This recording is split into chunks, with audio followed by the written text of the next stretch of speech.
દ્વારકાની શાળામાં બાળકોને જ્ઞાન સાથે ગમ્મત આપી સર્વાંગી વિકાસ કરવામાં આવી રહ્યો છે। હરિપર પ્રાથમિક શાળાના બાળકોનો વિડીયો વાયરલ થયો છે। રીંગણાનો ઓળો અને રોટલા બનાવતા હોવાનો વિડીયો વાયરલ થયો છે। આ વિડીયોની શિક્ષણ મંત્રીએ સરાહના કરી છે। વિવિધ કલાઓનું શિક્ષણ આપતા દેખાયા શિક્ષણ મંત્રીએ શિક્ષકને અભિનંદન પણ પાઠવ્યા છે। બાળકોનો વિડીયો જોઈને શિક્ષણ મંત્રી પણ ખુશ થયા।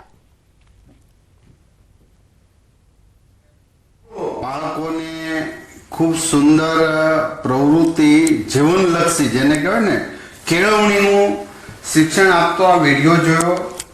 समूहमां बाळकोने बोलावी दीकरीओ पासे खास करीने रसोईनुं एनी कला रसोईनी जे आर्ट मूळ विस्ताરના रोटला बनावा ओळो वगैरेनुं अने समूह भोजन माटेनुं मैं तमारो एक विडियो जोयो।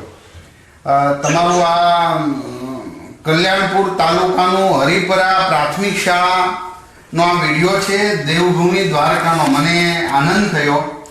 खरेखर एक शिक्षक आवी विविध प्रवृत्तिओ बाळकोने माने जोयुं। एक एक बाळकना फेस पर स्मित छे, ए हसे छे, एने गमे छे। आ खूब अंतरथी एने आनंद आवे एवी वात छे। आ तो आ बात मने खूब स्पर्शी।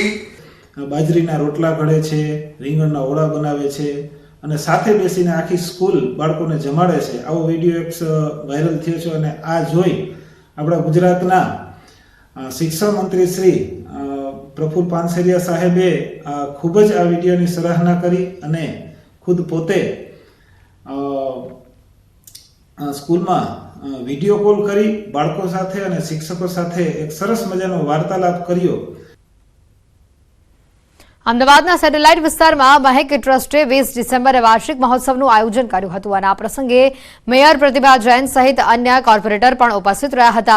ગોપાલ સંસ્કાર મહેક ટ્રસ્ટ આર્થિક રીતે વંચિત લોકો માટે કામ કરતી સંસ્થા છે।